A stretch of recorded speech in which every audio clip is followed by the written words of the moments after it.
Hello అండి, అందరికీ నమస్తే. నేను మీ అంజలి. వెల్కమ్ టు అవర్ ఛానల్ రుచుల సంగమం. ఈరోజు వీడియోలో చల్లటి చిక్కటి బాదం షేక్ని ఇంట్లోనే ఈజీగా ఎలా ప్రిపేర్ చేసుకోవచ్చో చూద్దామండి. బాదం షేక్ మనందరి ఫేవరెట్ కదా. మనం బయట బాదం షేక్ తాగిన ప్రతిసారి వీళ్ళు భలే చేశారు చిక్కగా అనుకుంటాం కదా. ఈ వీడియో చూసిన తర్వాత మీరు కూడా సేమ్ టు సేమ్ అలాంటి బాదం షేక్ని ఇంట్లోనే చేసేయచ్చు. మరి ఈ రెసిపీ చూసే ముందు మీరు కనుక మన ఛానల్ని ఫస్ట్ టైం చూస్తున్నట్లయితే సబ్స్క్రైబ్ చేసి, ఆల్రెడీ సబ్స్క్రైబ్ చేసినట్లయితే లైక్ చేసి మన వీడియోస్ని చూసి మీ పూర్తి సపోర్ట్ని మన ఛానల్కి అందించండి. ఇక ప్రాసెస్ చూద్దాము. ఇక్కడ నేను 50 గ్రామ్స్ బాదం తీసుకున్నానండి. దీన్ని ఓవర్ నైట్ నానబెట్టి ఇలా పొట్టు తీసి తీసుకున్నాను. మీరు నైట్ నానబెట్టినా సరే, లేదంటే 1 అవర్ పాటు వేడి నీళ్ళలో నానబెట్టినా సరే, మొత్తానికి ఇలా పొట్టు తీసి తీసుకోండి. అలాగే నేను 1 లీటర్ పాలని తీసుకున్నానండి. నేను 4గురికి సరిపడా బాదం షేక్ చేస్తున్నాను కాబట్టి 1 లీటర్ పాలు తీసుకున్నాను. ఇంట్లో చేసిందైతే కాస్త ఎక్కువగానే తాగేస్తాం కదా. 1 కప్పులోకి 2 స్పూన్ల కస్టర్డ్ పౌడర్ని వేసుకోండి. ఇది అన్ని సూపర్ మార్కెట్లలో, కిరాణా షాపుల్లో దొరుకుతుందండి. దీంట్లోకి లీటర్ పాలలో నుండి కొద్దిగా పాలను వేసి ఇలా కలుపుకోండి. మనం చేసే బాదం షేక్ దీంతో చిక్కగా అవుతుంది కాబట్టి మనం తీసుకున్న పాల క్వాంటిటీని బట్టి కస్టర్డ్ పౌడర్ని తీసుకోవాలి. ఇప్పుడు మనం నానబెట్టిన బాదం పప్పుని మిక్సీ జార్లో వేసుకొని చిన్న గ్లాస్ పాలను వేసి వీలైనంత మెత్తగా పేస్ట్ చేసుకొని తీసుకోవాలి. పాలు ఎక్కువైనట్లయితే బాదం పప్పు సరిగా నలగదు, గుర్తుంచుకోండి. చూడండి, ఇలా మెత్తగా మిక్సీ పట్టుకొని తీసుకోవాలి.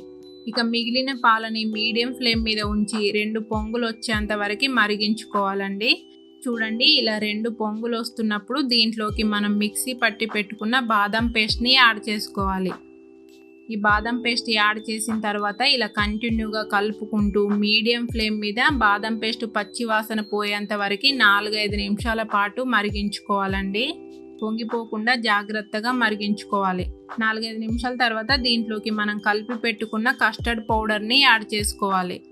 ఈ కస్టర్డ్ పౌడర్ యాడ్ చేసిన తర్వాత కూడా కంటిన్యూగా కలుపుకుంటూ మీడియం ఫ్లేమ్ పైన ఇది చక్కగా చిక్కగా రెడీ అయ్యేంత వరకు మరిగించుకోవాలి. ఇది కంటిన్యూగా కలుపుతూ ఉండాలండి, లేదంటే చిక్కబడిపోయి అడుగున మాడిపోతుంది. ఇది కాస్త చిక్కబడుతున్నప్పుడు దీంట్లోకి టేస్ట్కి సరిపడా షుగర్ని యాడ్ చేసుకోండి. మీరు తీసుకున్న పాల క్వాంటిటీని బట్టి, మీ టేస్ట్ని బట్టి ఈ షుగర్ని యాడ్ చేసుకోవాలండి.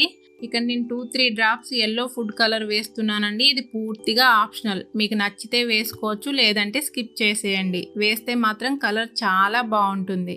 అలాగే మీకు నచ్చినట్లయితే ఇలైచీ పౌడర్ కూడా యాడ్ చేసుకోవచ్చండి. నేను మాత్రం వేయట్లేదు. ఇక్కడ ఇది పర్ఫెక్ట్గా చిక్కగా రెడీ అయిపోయిందండి. ఇప్పుడు స్టవ్ ఆపేసి దీన్ని పక్కకు తీసుకోవచ్చు. చూడండి, ఇలా పక్కకు తీసుకున్న తర్వాత ఇది పూర్తిగా చల్లారిన తర్వాత మాత్రమే దీన్ని ఒక 1 అవర్ నుండి 1.5 అవర్ వరకు డీప్ ఫ్రిడ్జ్లో పెట్టుకొని తీసుకోవాలి. ఇక నేను 1.5 అవర్ పాటు డీప్ ఫ్రిడ్జ్లో పెట్టి తీసానండి. ఇది చల్లగా చిక్కగా రెడీ అయిపోయింది. మీకు ఇంకా చల్లగా కావాలనుకుంటే 2-3 గంటలు డీప్ ఫ్రిడ్జ్లో ఉంచండి. అప్పుడు కాస్త గడ్డ కట్టినట్లుగా రెడీ అవుతుంది. దాన్ని ఒకసారి మిక్సీ జార్లో వేసి 15 సెకండ్స్ మిక్సీ పట్టుకున్నారంటే ఇది మరి కాస్త చల్లగా రెడీ అవుతుంది. ఇప్పుడు దీన్ని సర్వ్ చేసుకోవడమేనండి. ఇలా సర్వింగ్ గ్లాస్లోకి మనం రెడీ చేసి పెట్టుకున్న చల్లటి చిక్కటి బాదం షేక్ని ట్రాన్స్ఫర్ చేసుకొని మనకు నచ్చిన డ్రై ఫ్రూట్స్ని వేసుకొని దీన్ని చకచకా తాగేయడమే. ఇది ఎంతో టేస్టీగా ఉంటుందండి. సూపర్గా ఇంట్లోనే ఈజీగా రెడీ అయిపోయింది కదా. మీరు దీన్ని తప్పకుండా ట్రై చేసి మీకు దీని టేస్ట్ ఎలా అనిపించిందో కామెంట్ చేయడం మాత్రం అస్సలు మర్చిపోకండి. అలాగే మరిన్ని ఇలాంటి కూల్ అండ్ టేస్టీ రెసిపీస్ కోసం ఈ వీడియోని లైక్ చేసి మన ఛానల్ని సబ్స్క్రైబ్ చేసి పక్కన ఉన్న బెల్ ఐకాన్ని ప్రెస్ చేయండి. మీ ఫ్రెండ్స్, రిలేటివ్స్, తెలిసిన వారందరితో షేర్ చేయండి. Thanks for watching.